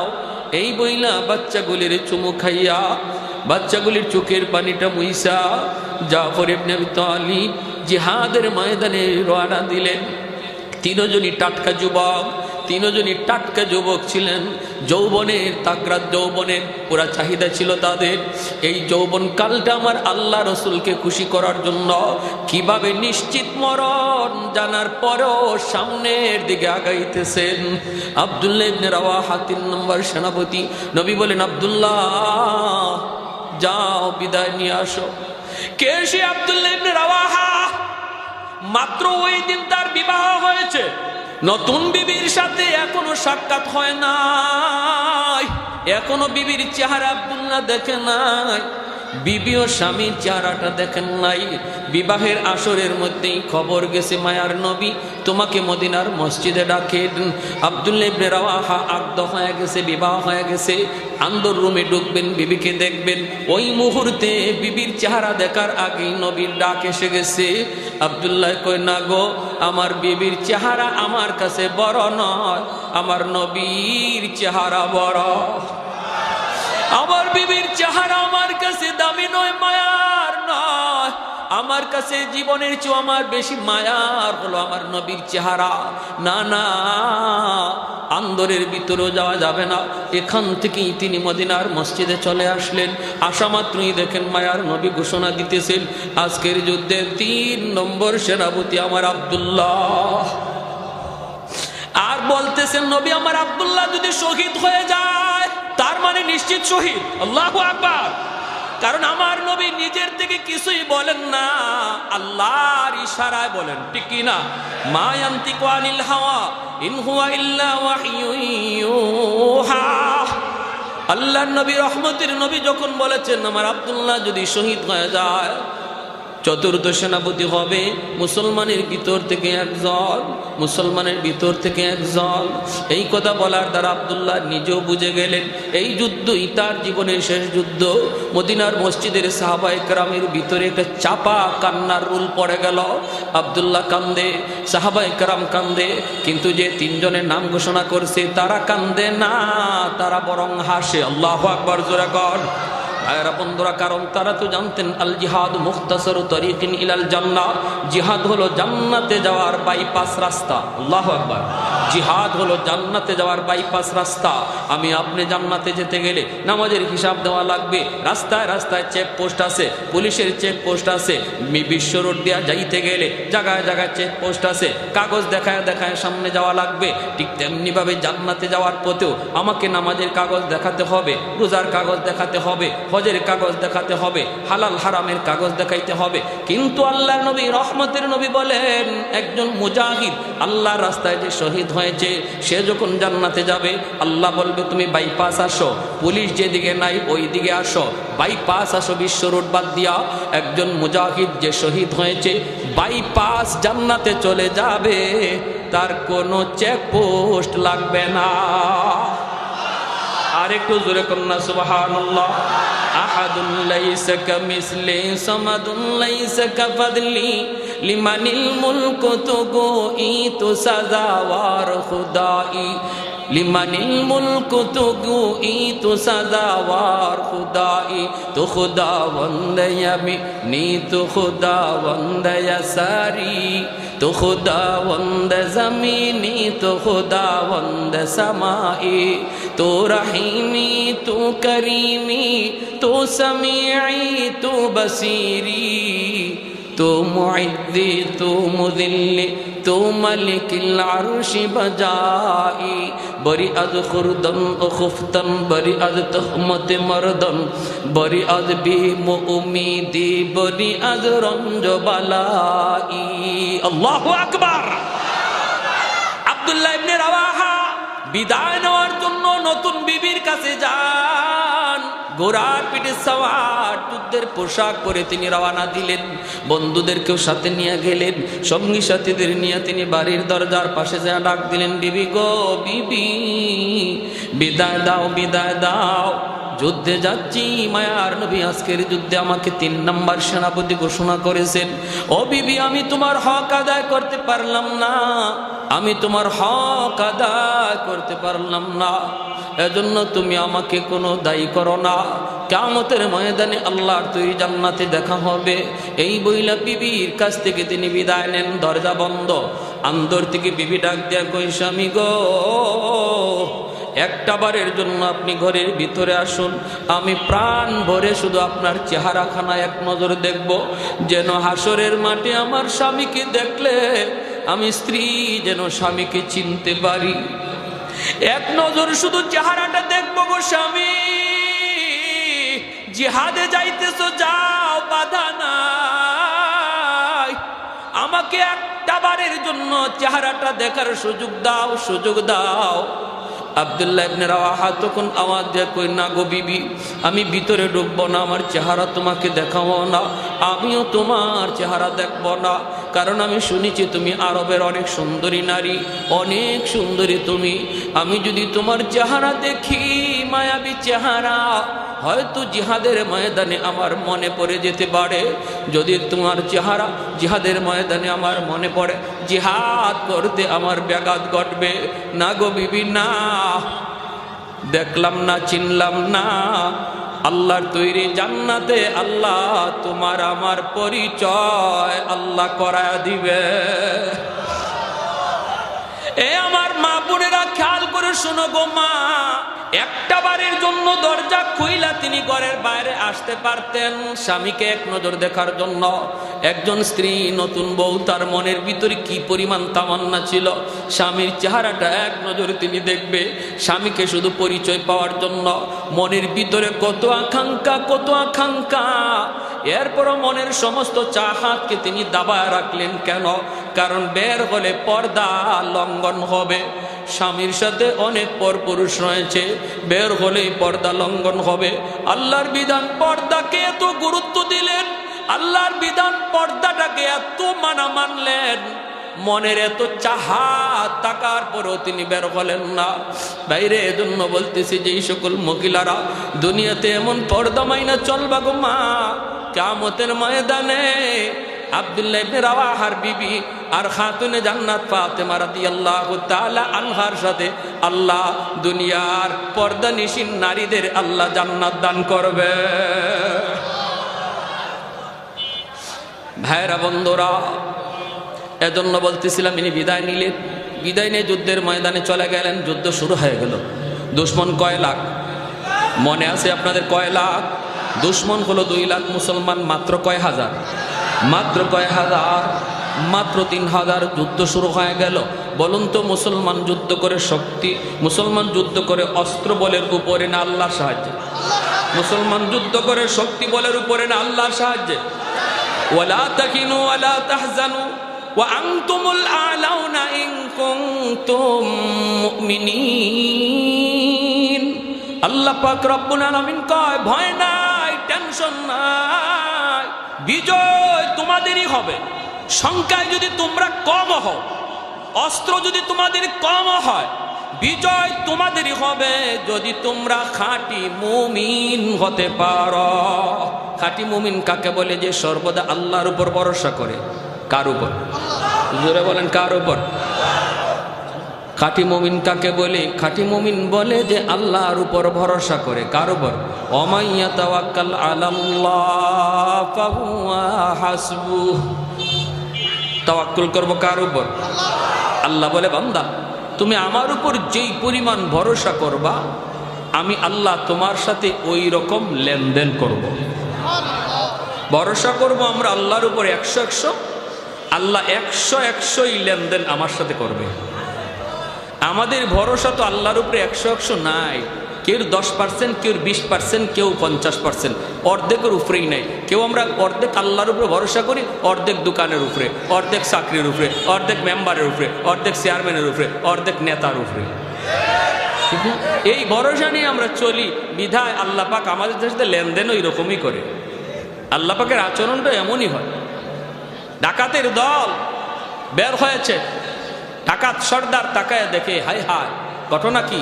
একটা খেজুরের পাকা খেজুর গাছ থেকে একটা কাক পাকা খেজুর টুটে নিয়া একটা মরা খেজুর গাছে নিয়ে খেজুরটা রাখি আবার চলে আসে। আইসা আরেকটা খেজুর মুখে নিয়ে আবার মরা খেজুরটার কাছে যায়, যাইয়া সে আবার এখানে নিয়ে আনে রাখে। ডাকাত সর্দার কয়, ঘটনা কি? এখানে তো বোঝা দরকার আছে আমার। ডাকাত সর্দার খেজুর গাছে ভাইয়া ভাইয়া উঠলো, উইটা দেখে আল্লাহু আকবার, একটা অন্ধ সাপ, একটা অন্ধ সাপ, চোখে দেখে না। এই সাপটা এখানের মধ্যে বসা, এই সাপ অন্ধ তো, বের হইয়া রিজিক কেমনে তালাশ করবে? চোখে তো দেখে না। এজন্য আল্লাহ একটা কাককে নিযুক্ত করেছেন। এই কাক পাকা খেজুর আইনা আইনা সাপের মুখে দিতেছে। সুবহান আল্লাহর নাম রাজ্জাক, ঠিক কিনা? আমাদের কেমন বিশ্বাস, সাপটা পুরাপুরি আল্লাহর উপর তাওয়াক্কুল করছে, আল্লাহ তুমি ছাড়া আমার কেউ নেই, আমারও তো আর খাওয়ানোর কেউ নেই। আল্লাহ কয় তুই আমার উপরে যেরকম ভরসা করছো আমি এরকম ব্যবহার করতেছি। সাথে সাথে ডাকাত সর্দার এই গাছ থেকে নামলো, নামে ডাকাত সব দেখে ডাকলো, ডাক্কা বলতেছে শোনো, একটা মরা একটা অন্ধ সাপকে যদি আল্লাহ পাক কাকরে তার খাদিম বানায় খাওয়ানোর ব্যবস্থা করতে পারে, আমরা তো আশরাফুল মাখলুকাত, সৃষ্টির শ্রেষ্ঠ জীব, আমরা রিজিকের জন্য কেন হারাম পথে ঘুরবো? আমরা আমাদের রিজিকের জন্য কেন হারাম পথে হাঁটবো? আজকে থেকে তওবা করলাম, আর ডাকাতি করব না। ওই যুগের তারা সমস্ত ডাকাত, ওই যুগের সবাই আল্লাহর ওলি হয়ে গেছে, আল্লাহর ওলি হয়ে গেছে। আর আজকে আমাদের বিশ্বাস, হায় রে আমি এই চিটারিটা না করলে চলবে না আমার সংসার, এই বাটপারিটা না করলে আমার সংসার চলবে না। আল্লাহ কইতে তোরে বাটপারি করাই তোরে কবর পর্যন্ত নেওয়াইমু, ঠিক না? আমরা এইরকম মনে করতেছি এই ব্যবসার মধ্যে মিথ্যা কথা না বললে আমার লাভ হবে না। আল্লাহ বলে তাহলে তোর জীবনে মিথ্যা কথাই তার শেষ পর্যন্ত চলবে। আর তুই যদি এটা বলতে যে না আমি সত্য কথা কইয়া ব্যবসা করবো, রিজিকের মালিক কে? আল্লাহ বলতেন বান্দা তোরে সত্যের উপরে রাইখে আমি আল্লাহ কবরে নিব, রিজিকের ব্যবস্থাও আমি আল্লাহই করব। ওয়া ইয়াতাওয়াক্কাল আলাল্লাহ ফাহুয়া হাসবু। এজন্য পুরাপুরি 100% ইয়াকিন কার উপরে রাখবো? আওয়াজ দিয়ে বলেন কার উপর? যুদ্ধ শুরু হয়ে গেল, দুশমন 2 লক্ষ, মুসলমান মাত্র 3000। সেনাপতি 3 জনের নাম ঘোষণা করা হয়েছে, আর 4র্থ নম্বর সেনাপতির নাম নবী ঘোষণা করেন নাই। তবে আল্লাহর নবী বলছেন 4র্থ সেনাপতি আল্লাহর তলোয়ারের ভিতর থেকে একজন হবে যার হাতে আল্লাহ এই ঐতিহাসিক বিজয় দান করবে। 4র্থ সেনাপতির হাতে নবী বলেছেন বিজয় আসবে, মুতার যুদ্ধের, ঐতিহাসিক মুতার যুদ্ধের। আমার ভাইয়েরা বন্ধুরা, প্রথম সেনাপতি যায়েদ ইবনে হারেসা, নবীজির পালক পুত্র, ঠিক না? আমার আপনার নবীর ছেলে সন্তান কেউ তো বেঁচে নাই, সবাই তো অল্প বয়সে শিশুকালে মারা গেছেন। 3 জন ছেলে সন্তানের 3 জন শিশুকালেই মারা গেলেন। এরপরে আল্লাহ নবীর একজন পালক পুত্র ছিলেন যায়েদ ইবনে হারেসা। কে সেই যায়েদ ইবনে হারেসা? ইয়ামেন যার বাড়ি, ইয়ামেন হলো যায়েদ ইবনে হারেসার বাড়ি রে। এই ইয়ামেন থাকা অবস্থায় 10 বছরের বালক যায়েদ একদিন মায়ের সাথে তিনি নানার বাড়িতে বেড়াইতে যাচ্ছেন। রাস্তার মধ্যে ডাকাতের হাতে তিনি অপহরণ হয়ে গেলেন। অপহরণ করে ডাকাতের দল তাকে নিয়ে আসলো মক্কার উকাজ নামক বাজারে। এই বাজারে তারা বিক্রি করবে। কে কিনবে? যায়েদ ইবনে হারেসাকে। অনেক চড়া দাম ডাকাতের দল চাইতে লাগলো। ওই সময়ে মক্কার ধনী মহিলাদের ভিতরে একজন ছিলেন আম্মা জান খাদিজাতুল কুবরা রাদিয়াল্লাহু তাআলা আনহা। তিনি ছিলেন মক্কার ধনী মহিলাদের ভিতর থেকে একজন। সম্পদের অভাব নাই, চতুর্দিকে তার ব্যবসা বাণিজ্য ছড়ায় ছিটায় ছিল। আম্মা জান খাদিজাতুল কুবরা তখনও মুসলমান হন নাই, আমার নবীর সাথে বিবাহ বন্ধনে আবদ্ধ হন নাই। খবর পেলেন মক্কার উকাজ নামক বাজারে একটা বালককে তোলা হয়েছে, গোলাম বানায় বিক্রি করবে। আম্মা জান খাদিজাতুল কুবরা রাদিয়াল্লাহু তাআলা আনহা তিনি বাজারে চলে গেলেন। যায় তিনি ডাকাতদের কাছে বলেন, টাকা কত লাগবে তোরা নি, তবু বালকটারে আমার কাছে দিয়া দে। অনেক টাকার বিনিময়ে তিনি কিনে আনলেন। আইনা তিনি তার গোলাম বানায় পালতেছেন। এরপরে মায়ার নবীর সাথে যখন তার বিবাহ বন্ধনে আবদ্ধ হন, আল্লাহর নবীর সাথে বিবাহের পর এই যায়েদকে নবীর কাছে হাদিয়া দিয়া দিলেন। এখন যায়েদ ইবনে হারেসা আল্লাহর নবীর গোলাম। এইদিকে ইয়ামেন একমাত্র ছেলে যায়েদকে হারাইয়া মা পাগল, বাবা পাগল। রাস্তায় রাস্তায় মা ঘুরে আমার যায়েদ, আমার যায়েদ, আমার যায়েদ। যেই মার সন্তান হারানো যায় ওই মা জানে সন্তান হারানোর ব্যথা কত কষ্টের। যেই বাবার সন্তান হারানো যায় ওই বাবা জানে সন্তান হারানোর ব্যথা কত কষ্টের। মারা যাওয়া এত কষ্টের নয়, হারায় যাওয়া যত কষ্টের। প্রতিটা মুহূর্তে মুহূর্তে মার ইয়াদ হয় আমার বাচ্চাটা এখন জানি কোথায় আছে গো, কোথায় কি খাইতেছে, কার হাতে জানি আছে, আরামে আছে না কষ্টে আছে। এই চিন্তায় মা পাগল হয়ে যায়, পাগল বাবা পাগল হয়ে যায়। ইয়ামেনের মানুষরাও জানে জায়েদের মা পাগল। ইয়ামেন থেকে কিছু মানুষ ইয়ামেন থেকে কিছু মানুষ মক্কায় আসলো। আল্লাহ নবীর কাছে জায়েদকে তারা দেখলো। হারাইছিল 10 বছর বয়সে, এখন তো জায়েদের বয়স হয়ে গেল 16-17 বছর। যদিও 16 বছর, 10 বছর, 8 বছর, 9 বছর গ্যাপ হলো, তবু চেহারার সাথে কিছু মিল আসেনি না নাই? ইয়ামেনের মানুষগুলি তারা আল্লাহ নবীর কাছে জায়েদকে দেখলো। জায়েদকে দেখে তারা মানুষকে জিজ্ঞেস করলো, এই বাচ্চাটার নাম কি? বলে জায়েদ। কও কি এই বাচ্চাটা কার কি হয়? কয় মুহাম্মাদের পালক, মুহাম্মাদের গোলাম। ওই সময় পর্যন্ত জায়েদ ইবনে হারেসা আমার নবীর গোলাম, মুহাম্মাদের গোলাম। কেমনে কি? কয় এমনে এমনে। ইয়ামেনের মানুষগুলি তারা নিশ্চিত হয়ে গেল এই সেই জায়েদ, যেই জায়েদ হারানোর কারণে তার মা পাগল, বাবা পাগল। মানুষগুলি ইয়ামেন চলে গেল। যাইয়েই জায়েদের বাবাকে ডাক দেয়া কয়, ও জায়েদের বাবা, আর কান্না করো না, তোমাদের জায়েদের সংবাদ আর পেয়ে গেছি, সন্ধান আমরা পেয়ে গেছি। কোথায়? কয় মক্কায় মুহাম্মাদের কাছে। আল্লাহু আকবার। মুহাম্মাদুর রাসূলুল্লাহর গোলাম। যাও তুমি মক্কায় যাও। মুহাম্মদ অনেক ভালো মনের একজন মানুষ, উদার দিলের একজন মানুষ। পয়সা লাগবে না, জোর জবরদস্তি করা লাগবে না। তার কাছে যায় যদি বলো আমাদের সন্তান, তাহলে আমাদের মনে হয় মুহাম্মদ তোমাদের কাছে তোমাদের সন্তান ফিরায় দিবে। কারণ তিনি অনেক উদার দিলের একজন মানুষ, অনেক মহান একজন মানুষ। এই কথা বলা মাত্রই জায়েদের বাবা অনেকগুলি টাকা পয়সা স্বর্ণ মুদ্রা লইয়া জায়েদের চাচাকে সাথে লইয়া, তারা 2 ভাই, জায়েদের চাচা আর জায়েদের বাবা, 2 জন মক্কায় চলে আসলেন। আল্লাহর নবীর কাছে সাক্ষাৎ করে তারা বলতেছেন, নবী গো, আমরা ইয়ামেন থেকে এসেছি, আমাদের বাড়ি হলো ইয়ামেন। কেন এসেছেন? বলে শুনেছি আপনার কাছে একটা বালক আছে, নাম জায়েদ। আল্লাহ নবী বলে, হ, ছিল বালক, এখন তো যুবক। আল্লাহু আকবার, জোরে বলেন। আল্লাহ নবী বলে, কি হয়েছে আমার জায়েদ, কি হয়েছে? জায়েদের আব্বা বলতেছে, নবী গো, এই জায়েদ হলো আমার ছেলে, আমার পুত্র, একমাত্র সন্তান। 10 বছর বয়সে আমার জায়েদ ডাকাতের হাতে অপহরণ হয়েছিল। অপহরণকারীরা তারে অপহরণ করে নিয়ে গেছিল। এরপরের থেকে তার মা পাগল, আমিও আধা পাগলের মতো। আমাদের ঘুম নাই, খাওয়া নাই, মা এখনো সুস্থ না। এখনো তার মা জায়েদ জায়েদ করে কান্দে। ওগো নবীজি, যা লাগে আমরা তা দিব। অনেকগুলি স্বর্ণ মুদ্রা নিয়ে এসেছি, এগুলি আপনি রাখেন, লাগলে আরো দেব। তবু আমাদের সন্তানকে আমাদের কাছে ফিরায় দেন, মাকে বাঁচার সুযোগ দেন। আল্লাহর নবী, দরদি নবী, মায়ার নবী, যেই নবী জন্মের আগে বাবা হারাইলেন, শিশু বয়সে মা হারাইলেন, ওই নবী মা বাবার কথা শুনলে কতটা নরম হয়।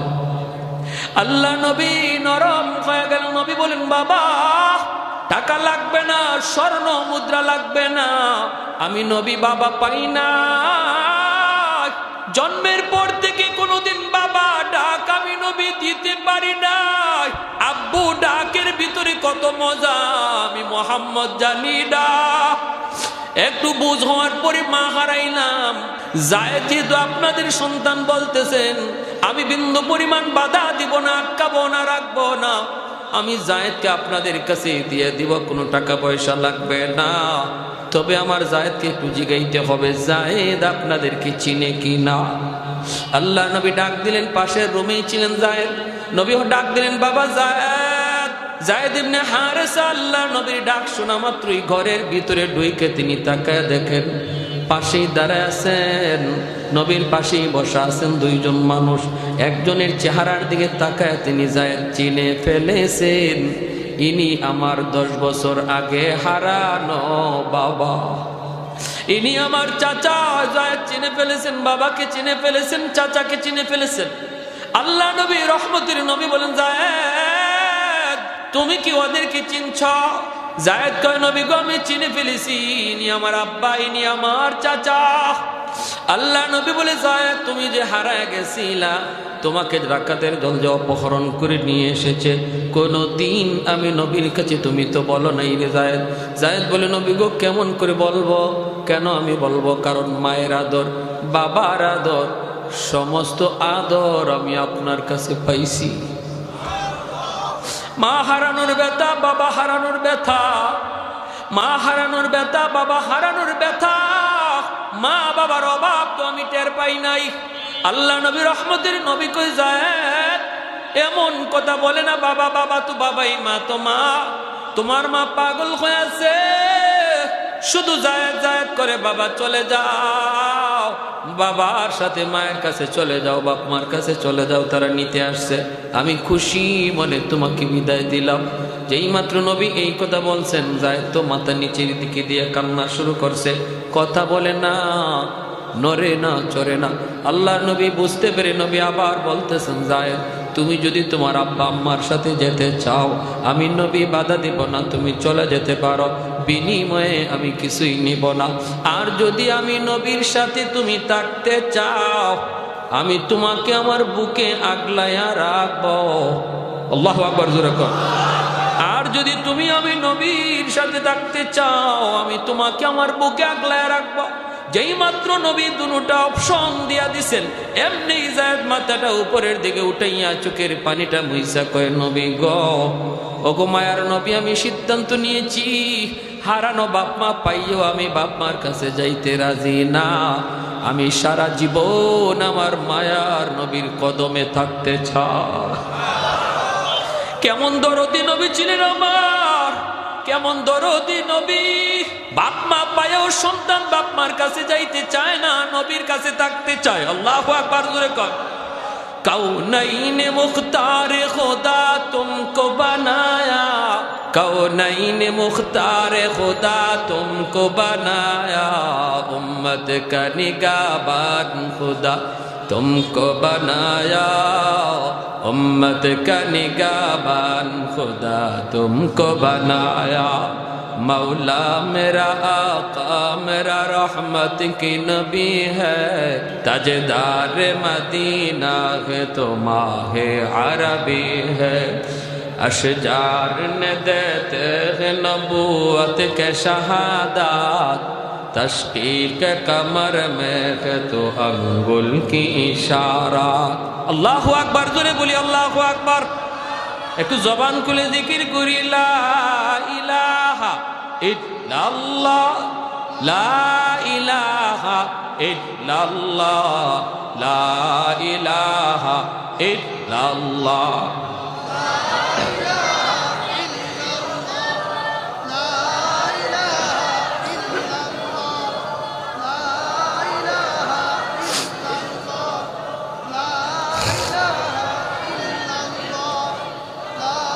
সবাই একসাথে, লা ইলাহা ইল্লাল্লাহ, লা ইলাহা ইল্লাল্লাহ।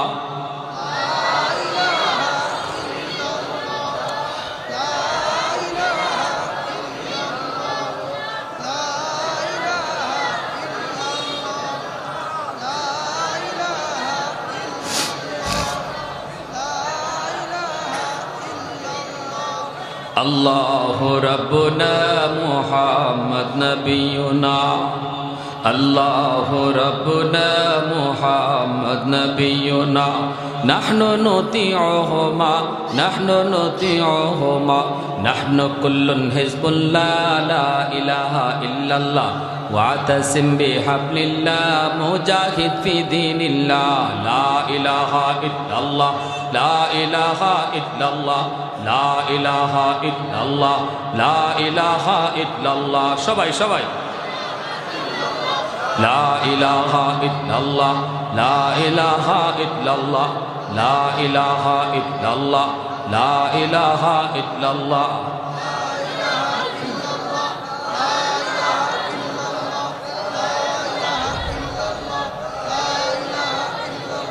नुकीमु फी दीनिल्लाह, ला इलाहा इल्लल्लाह वातसिम बिहब्लिल्लाह, मुजाहिद फी दीनिल्लाह।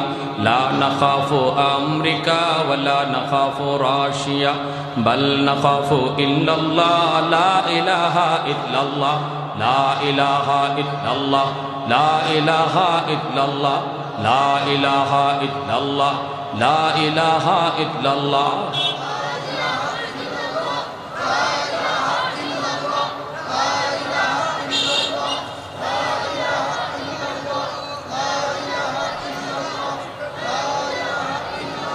লা ইলাহা ইল্লাল্লাহু মুহাম্মাদুর রাসূলুল্লাহ। জোরে সুরে বলি সাল্লাল্লাহু আলাইহি ওয়াসাল্লাম। যেই মাত্র যায়েদ ইবনে হারেসা তিনি বললেন, ইয়া রাসূলুল্লাহ, আমি সিদ্ধান্ত নিয়েছি, আমার মনকে জিজ্ঞেস করেছি, আমার মন বলে বাকি জীবন নবীর সাথেই থাকতে চাই। দ্বীনের নবী, মায়ের নবী, রহমতের নবী বসা ছিলেন, নবী দাঁড়ায় গেলেন। যায়েদের বাবা দৌড় দিয়া যায়েদকে বুকে জড়ায় কয়, বাবা কি সিদ্ধান্ত তুমি দিলা রে বাবা? একবারও কি মার কথা ইয়াদ হলো না, একবারও কি বাবার কথা ইয়াদ হলো না? যায়েদ বলতেছে, বাবা ও বাবা, তুমি কি চাও না গো বাবা? তোমার সন্তান আরামে থাকুক, সুখে থাকুক, শান্তিতে থাকুক। সকল পৃথিবীর বাপ মা চায় সন্তান সুখে থাকুক, আরামে থাকুক। ও বাবা, তুমি বিশ্বাস করো, বাপ মার কাছে থাকলেও আমি এত আরাম, এত সুখ পাবো না যতটা সুখ আমি মায়ার নবীর কাছে থাকলে পাবো। এই কথা বলা মাত্রই যায়েদের বাবা যায়েদকে বুকে জড়ায় দইরা কপালে চুমু খায় আর বলে, বাবা তাহলে আমার বুঝ হয়ে গেছে রে বাবা, কতটা আরামে তুমি নবীর কাছে ছিলা। ঠিক আছে, আমি যাই তোমার মাকে বলবো, আর মাঝে মাঝে আমরা বাপ মা নবীর দরবারে আইসা তোমাকে দেখে যাব, আর আমরা নিজেরা খুশি মনে নবীর কাছে তোমাকে রেখে গেলাম। আমরা মা, আমরা বাবা মাঝে মাঝে আইসা তোমারে দেখবো, তুমি নবীর কাছে থাকো। সেই যায়েদ আল্লাহর নবী উইঠেই বুকে লইয়া, নবী বুকের মধ্যে জড়ায় ধরে একটা দৌড় দিয়া নবী ঘর থেকে বের হয়ে গেছে। বের হয়ে এক দৌড়ে সাফা পাহাড়ের উপরে গিয়ে উঠলেন। সাফা পাহাড়ের উপরে উঠে আল্লাহ নবী এলান করেন, এ মক্কার মানুষেরা শোনো, এতদিন পর্যন্ত তোমরা জানতা যায়েদ মুহাম্মদের গোলাম, আজ তোমরা জেনে রাখো, যেই যায়েদ তার মা পাইলো, বাবা পাইলো, হারানো বাপ মা খুঁজে পাওয়ার পরেও বাপ মার কাছে যাইতে চাইলো না, নবীর কাছেই থাকার সিদ্ধান্ত দিল। আজ থেকে ওই যায়েদ আর মুহাম্মদের গোলাম নয়, আজ থেকে যায়েদ হলো মুহাম্মদের পালক পুত্র। আম্মাদান আয়েশা সিদ্দিকা রাদিয়াল্লাহু তাআলা আনহা বলেন, এত মায়া করতেন মায়ার নবী, এত আদর করতেন, যখনই মায়ার নবী ঘরের ভিতর থেকে আওয়াজ পাইতেন, বাহিরে যায়েদের আওয়াজ শোনা যায়, সাথে সাথে মায়ার নবী তিনি ঘর থেকে এমনভাবে তিনি ঘর থেকে বের হতেন, আম্মাজান বলেন নবী কোন হালতে আছেন এটাও খেয়াল করতেন না। যায়েদের আওয়াজ পাইলে নবী যদি গায়ে কিছু নাও থাকতো, শরীরটার মধ্যে একটা চাদর থাকতো, এই অবস্থায় নবী ঘর থেকে যায়েদ কইয়া দৌড় দিয়া বের হয়ে যাইতেন। আম্মাজান বলতেছেন, নবী যায়েদ ইবনে হারেসারে এত মায়া করতেন, খালি আওয়াজটা পাইছেন আমার যায়েদ আইছে এই কথা কইয়া নবী আমাদের কাছ থেকে এইভাবে দৌড় দিতেন, কোন হালতে আছেন এটারও খেয়াল থাকতো না। সেই কলিজার টুকরা সন্তানটারে মায়ার নবী মুতার যুদ্ধের 1 নম্বর সেনাপতি বানাইছেন। এবং জানেন এই যুদ্ধে যায়েদ জীবিত ফিরবে না, যায়েদ শহীদ হয়ে যাবে। যুদ্ধ শুরু হয়ে গেল। প্রথম সেনাপতি যায়েদ ইবনে হারেসা, মনে আছে? মনে আছে? মুসলমান যুদ্ধ করে শক্তি বলের উপরে না আল্লাহর সাহায্যের উপর? অস্ত্রের উপরে না আল্লাহর সাহায্যের উপর? আমরা তো আমাদের মূল অস্ত্রের কথা ভুলে গেছি, আসল অস্ত্র ভুলে গেছি। নকলিয়া টানাটানি, উম্মতে মুহাম্মদী নকলিয়া টানাটানি।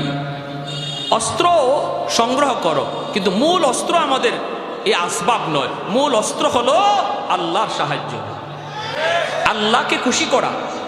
আল্লাহ যদি আমাদের উপর খুশি থাকে তাহলে দুশ্মনের হাতে থাকবে 147, আমাদের হাতে থাকবে ইটের টুকরা, ইটের টুকরা। ঠিক কিনা জোরে কন? আল্লাহ যদি আমাদের উপর খুশি থাকে, ওদের হাতে থাকবে অত্যাধুনিক অস্ত্র, আমাদের হাতে থাকবে মাটির চাকা। আল্লাহ এই মাটির টুকরাকে অ্যাটম বোমা বানায় দেবেন। ঠিক কিনা জোরে কন? এটা আল্লাহ পারে না? বদরের যুদ্ধে মাত্র 313 জন সাহাবী, 8টা তলোয়ার, বাকিদের হাতে খেজুরের ডাল। এই খেজুরের ডালকে আল্লাহ তলোয়ার বানায় দিয়েছে। যে যে দিক দিয়ে খেজুরের ডাল দিয়ে আঘাত করছে, তলোয়ারে যা না করে ডালে এর চেয়ে বেশি করছে। আবু জাহেলরে যে 2 বাচ্চা খেজুরের ডাল দিয়ে গুতা দিছে, এই খেজুরের ডাল আবু জাহেলের বডি ছিদ্র হইয়া মাটির ভিতরে গিয়ে ঢুকছে। কি বুঝলেন? হ্যাঁ, তাহলে বোঝা গেল আমরা আমাদের মূল পাওয়ার ভুলে গেছি, আল্লাহকে খুশি করা। আল্লাহ আমাদের উপরে নারাজ। এই মুহূর্তে আমাদের সবচেয়ে বড় করণীয় হলো আল্লাহকে খুশি করা। যদি আল্লাহকে খুশি করতে পারি, তাহলে আমাদের অস্ত্র কি পরিমাণ আছে এটা দেখা লাগবে না। আমরা ময়দানে দাঁড়ায় থাকবো, শুধু দাঁড়ায় থাকবো, মূল অ্যাকশনে যাবেন আল্লাহ নিজে। আল্লাহ তার নবীকে বলতেছেন, বন্ধু তুমি মারছো না, আমি আল্লাহ মারছি। আল্লাহ বলতেছেন আমার আপনার নবীরে, বন্ধু বদরে তুমি মারছো না তো, মারছি তো আমি আল্লাহ, তোমারে সামনে সাইনবোর্ড বানায় রাখছি। এজন্য যতগুলা বন্দী হয়েছে, 70 জন মার্কা মারা কাফির বদরে নিহত 70 জন বন্দী যারা বন্দী হয়েছে, এরা প্রত্যেকেই এরকম জবানবন্দি দিছে। জবানবন্দি দিয়ে কয় তোমরা আমার আরে বন্দী করো নাই তো, বন্দী করছে কেডা? কয় ভাই কি যুদ্ধ করব, খালি রওনা দিছি, তোমাকে একজনের উপরে হামলা করব, হঠাৎ করে দিকে আসমান থেকে ঘোড়ার উপরে সোয়ার হইয়া, সাদা পোশাক, সাদা জুব্বা, তলোয়ার লইয়া আমার ঘোড়ার সামনে খাড়াইয়া আমার গাড়ির মধ্যে ধরছে। কয় তলোয়ারটা ফালাই দে, নাইলে একবার আলাদা করে ফেলবো। কয় খালি রেডি হইছি, তীর মারবো, এমনি দিকে আমার পিছনে কে গুতা মারা। কয় পিছনে চাইলাম, দেখি সাদা পোশাক, সাদা জুব্বা। নবীর চাচা হযরত আব্বাস রাদিয়াল্লাহু তাআলা আনহু বদরের যুদ্ধে আমার নবীর আপন চাচা আবু জাহেলের পক্ষে, হযরত আব্বাস রাদিয়াল্লাহু তাআলা আনহু নবীজির বিপক্ষে, পরে উনি কালেমা পড়ে মুসলমান হয়েছেন। সে আব্বাস রাদিয়াল্লাহু তাআলা আনহু ওনাকে আব্দুল্লাহ ইবনে মাসউদ রাদিয়াল্লাহু তাআলা আনহু বন্দী করে নবীর সামনে আনছেন। আল্লাহ নবীর কাছে আনার পরে নবীকে আব্বাস রাদিয়াল্লাহু তাআলা আনহু বলতেছে, ভাতিজা মুহাম্মদ, তুমি কি মনে করো তোমার আব্দুল্লাহ আমারে এইভাবে বন্দী করে নিয়ে আইছে? নবী বলেন, চাচা এই তো দেখতেছি তো, তাই আমার আব্দুল্লাহ আপনারে নিয়ে আসছে। এমনি নবীর চাচা আব্বাস বলেন, ভাতিজা তোমার চাচারে ভুলে গেছে, তোমার সাহাবী এমন আব্দুল্লাহ 10 জনও তো তোমার চাচারে তোমার কাছে বন্দী করে আনার মতো না। আল্লাহ নবী বলতেছে, চাচা আমারও তো এমনটাই মনে হইতেছে, আব্দুল্লাহ আপনারে কেমনে ক্যাপচার করলো? এমনি হযরত আব্বাস রাদিয়াল্লাহু তাআলা বলে, ভাতিজা আব্দুল্লাহ না, ওই মানুষটা কই? একটু আগে যে এখানে বসা ছিল, আমি তার দিকে তাকাইতেছিলাম, সে কোথায় গেল? আল্লাহ নবী বলে, চাচা ইনি তো মানুষ না, ইনি জিব্রাইল আমিন। হযরত আব্বাস রাদিয়াল্লাহু তাআলা বলে, ভাতিজা ইনি আমাকে গ্রেফতার করেছে, আমি দেখেছি কে আমাকে গ্রেফতার করেছে, ছিল তোমার সাহাবী আব্দুল্লাহ। আল্লাহু আকবার, জোরে কোন। আমরা সেই জাতি, ঠিক কিনা জোরে বলেন? আমরা সেই জাতি, আমরা সেই ইতিহাস ভুলে গেছি। সেই ইতিহাস ভুলে যাওয়ার কারণে আমাদের কপালে এত দুর্গতি। এদিকে একজনে লাথি মারে, এদিক থেকে আরেকজনে লাথি মারে, আর আমরা ফুটবল হইয়া নাচতেছি। নাচাইতেছে, আমাদেরকে নাচাইতেছে। আর্জেন্টিনা আর ব্রাজিল দিয়ে একবার নাচাইয়া গেছে না? যখন আমরা আর্জেন্টিনা ব্রাজিল নিয়ে নাচি, তখন ফিলিস্তিনের জমিনে আমার মুসলমান ভাই বোনের রক্ত ঝরে। ফিলিস্তিনের জমিনে তখন রক্ত ঝরে। আমি আপনি খেলা দেখি, ইসরায়েলি হায়েনারা খেলা দেখে না, মুসলমানের ঘরে ঢুকে ঢুকে হত্যা করে। কিসে ফালায় রাখলো আমাদেরকে? ধাঁধার মধ্যে ফালায় রাখলো। দুশ্মনরা কয় তোরা থাক, তোরা মাতাল থাক, আমরা মাঝখানে কাম সেরে ফেলি। এজন্য আল্লাহ নারাজ হয়ে গেছে। আল্লাহ কয়, বান্দারে এটাই কি কথা ছিল? ঈমানওয়ালারা এটাই কি কথা ছিল? আল্লাহু ওয়ালিয়্যুল্লাযীনা আমানু, আমি আল্লাহ যেখানে বললাম আমি মুমিনদের বন্ধু, আমি ঈমানওয়ালাদের বন্ধু, তোরা কেমন করে আমি বন্ধুকে ভুলে গেলি? আমি বলতেছি আমি আল্লাহ তোমাদের বন্ধু। আমেরিকা তোমার বন্ধু নয়, ইন্ডিয়া তোমার বন্ধু নয়, পাকিস্তান তোমার বন্ধু নয়, ব্রাজিল আর্জেন্টিনা তোমার বন্ধু নয়। আল্লাহ বলেন আমি আল্লাহ তোমার বন্ধু। আমাকে ইয়াদ করো, আমাকে খুশি রাখো, আমাকে খুশি রাখো, ময়দানে দাঁড়ায় থাকবা তুমি। আর দুশ্মন হযরত আব্বাস রাদিয়াল্লাহু তাআলার মতোই স্বীকারোক্তি দিবে, আমরা দেখেছি এমন জিনিস যা তোমরা কেউ দেখো নাই, আমরা যা দেখেছি। ঠিক কিনা? শয়তান বদরের যুদ্ধে পালায়া যায়। আবু জাহেল কই যাস গা কেন? তুই না আমার ঘরে নিয়ে আইলে কিসে? আচ্ছা আলহামদুলিল্লাহ। ইবলিসে কয়, আরে আমি যা দেখছি তোরা এটা দেখছ না, আমি যা দেখি তোরা তা দেখো না, অতএব আমি আর বদরে নাই, আমি ভাগলাম। আল্লাহু আকবার, জোরে কর। শেষ কথা, মুতার যুদ্ধ শুরু হয়ে গেল। শুনবার ইচ্ছা আছে আপনাদের? কার কার ইচ্ছা আছে হাত উঠে দেখেন। বেশি না, মাত্র 5টা মিনিট টাইম নিব। হযরত চলে আসছেন, শুকরিয়া তান বলি আলহামদুলিল্লাহ। আর একটু জোরে আলহামদুলিল্লাহ। আমারও প্রায় 2 ঘন্টা। অসুবিধা আছে? চলছে। আমিও সময় বেশি লাগবো কইয়া ফার্স্ট গিয়ারে না দিয়া একবারে স্লো মোশনে চালাইছি। আর আপনারাও আলহামদুলিল্লাহ সবাই শুনতেছেন মনোযোগ দিয়া, এজন্য লম্বা টাইম হয়ে গেছে। আমি যে কথা বলতেছিলাম, প্রথম সেনাপতি যায়েদ ইবনে হারেসা রাদিয়াল্লাহু তাআলা আনহু, আল্লাহ নবী বলে আমার যায়েদ যুদ্ধ শুরু করেছে। পতাকা যায়েদের হাতে। যুদ্ধ করতে করতে যায়েদ ইবনে হারেসা শহীদ হয়ে গেলেন। সেনাপতির পতাকা আসলো জাফর ইবনে আবি তালিবের হাতে। জাফর ইবনে আবি তালিব যুদ্ধ করতেছেন, ডান হাতে পতাকা, ডান হাতটা দুশ্মন কেটে ফেলেছে, বাম হাতে পতাকা ধরে নিছেন, মাটিতে পড়তে দেন না, বাম হাতটা